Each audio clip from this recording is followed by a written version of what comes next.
Let's go live to Treasurer Jim Chalmers. He's speaking about the upcoming mid-year budget update. Services people, we're grateful for their courage. We're grateful for their service, in this case the New South Wales Parks and Wildlife Service, but all of our first responders. As these natural disasters, these fires and other events become more and more frequent, we call more frequently on the courage and bravery of people like the firefighter we lost overnight. And so I wanted to begin by acknowledging his sacrifice in the first instance.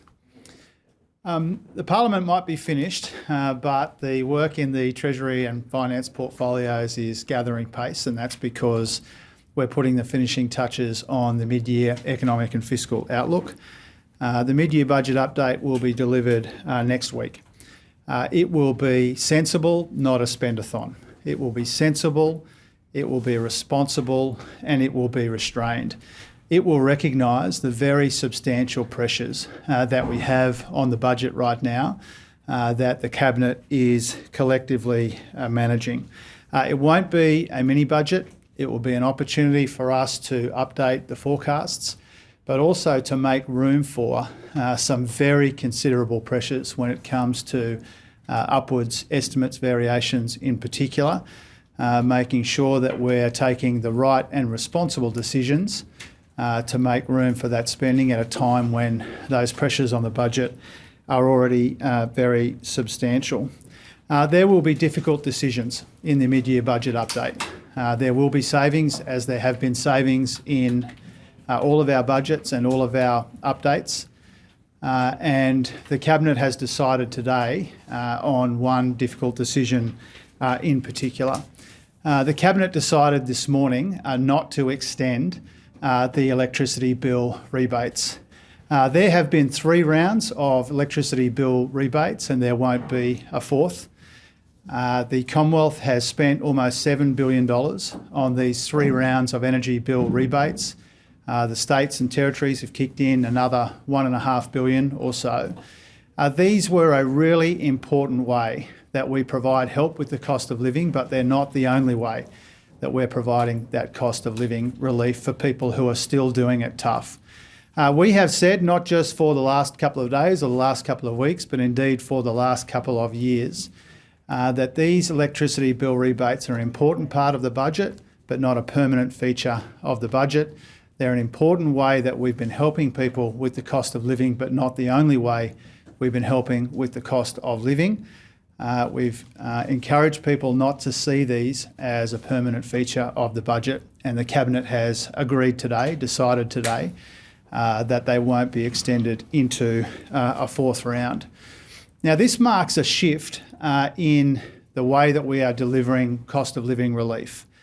This shift is from temporary measures, first decided when inflation was almost 8%, a shift towards ongoing cost of living help, whether it's getting wages moving again as we have been, whether it's the Medicare bulk billing incentives, because more bulk billing means less pressure on families, whether it's cheaper medicines, or all of the other ways that we're now providing permanent, ongoing, substantial, meaningful help with the cost of living. But I think most importantly, we are now not far away from the second and then subsequently the third rounds of tax cuts delivered by this government. When these energy bill rebates were first put in place, we had not yet rewritten the tax cuts to make sure that everybody got one, and we hadn't yet legislated the second and third tax cuts. And so they are a good illustration of the shift that we have engineered from temporary help with the cost of living to permanent help with the cost of living delivered through the tax system. And so by one measure, the $50 or so a week that Australians would be getting when you combine the 3 rounds of tax cuts, that provides permanent ongoing help. People can use that to help pay their electricity bills or to meet their other cost of living pressures. This wasn't an easy decision, but it's the right decision. This was a difficult call that we made as a Cabinet, but it's the right call. It recognises the pressures on the budget. It recognises that there are more than one way. There is more than one way to provide this cost of living relief that people still need in their household budgets. And as the Deloitte report made clear overnight, a lot of these pressures on the budget are intensifying rather than easing. As I said a moment ago, a big task for us as we put the finishing touches on the mid-year budget update has been to make room for those pressures. But as Deloitte also points out, our record has been a record of responsible economic management. Responsible economic management is the defining feature of this Albanese Labor government, and it will be the defining feature of the mid-year budget update as well. We found $100 billion in savings. We've banked most of the upward revisions to revenue. We've delivered 2 surpluses and then a much smaller deficit. And because of that, there's now almost $200 billion less debt than we inherited for this point in the cycle from our predecessors. So we've made progress on the budget, but we know that we need to make more progress, and people should see that in the mid-year budget update as well. As I said, it's not a mini budget, but there will be savings and there will be difficult decisions, and one of them is around these energy bill rebates. Now, the main game for the budget is obviously May. A big focus there will be to balance these 2 challenges: our focus on inflation in the near term, productivity over the medium and longer term as well. We have made considerable, meaningful progress on productivity and on reform since the roundtable in August, but there's more work to do.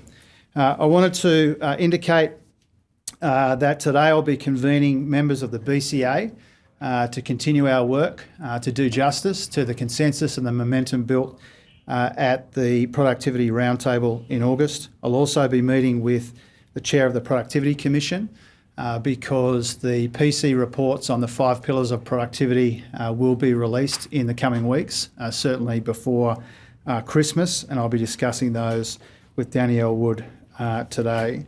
I'll also be taking part late tonight in a G7 plus meeting on critical minerals at the invitation of the Canadian Finance Minister. And this will be a good opportunity for us to engage in Australia's interests when it comes to this really important opportunity for Australia and our economy. My focus in that meeting will be more global action to diversify critical minerals and rare earth supply chains, more investment in Australia, which has this remarkable opportunity in critical minerals and rare earths, and also more trade with Australia as a trusted supplier of critical minerals as well. So that meeting will take place late tonight, our time. I've also announced today 2 appointments to the ACCC, 2 ACCC commissioners. We've reappointed Anna Breakey and we've appointed Ian Opperman as full-time members of the ACCC for a 5-year period. This is really important work, and these are outstanding appointments, and I'm proud to be making them today. The last thing I wanted to indicate before I go to Phil first up the back is to say that a decision on the foreign investment application by Hanwha in the Austell matter is imminent. I'd like to make a decision on that in the next week or so. This is a very complex case. It has warranted us taking a little bit longer than usual to come to, or to try and come to and conclude these discussions and these decisions. I hope to make that decision in the next week or so, but certainly before Christmas. I'll be making an announcement around Austell and Hanwha.